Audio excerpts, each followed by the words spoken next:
And looking at that example, of how the footwear industry has stood up, I wonder what you may recommend for business leaders who are concerned about government overreach. How can they balance standing up with a potential fear of retaliation?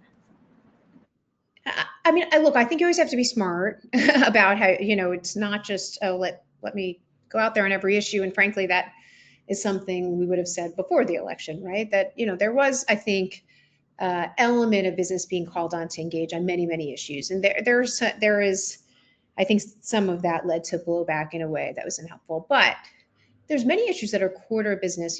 I think Costco is an interesting example, right? Where their board said, look, we've had longstanding diversity initiatives. We're not going to pull back on those.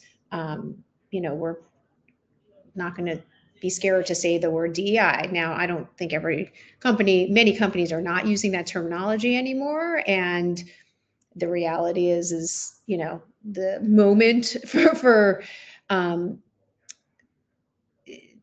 the change in terminology is not the end of the world in all areas, though I think we have to be really careful about efforts like word policing on issues. But at the core, companies like Costco, who have had a real core commitment to diversity, when they felt under pressure, including from state attorney generals that were saying, okay, your hiring practices might not be consistent with policy, et cetera, they felt very comfortable saying, look, we hire the best talent, but part of that is recognizing the value of diversity in our workforce, and we're going to stand with that. And they saw a lot of benefit, both from customers and employees in that. We saw Marriott as well as an interesting example of a company that kind of stood by its commitment to diversity.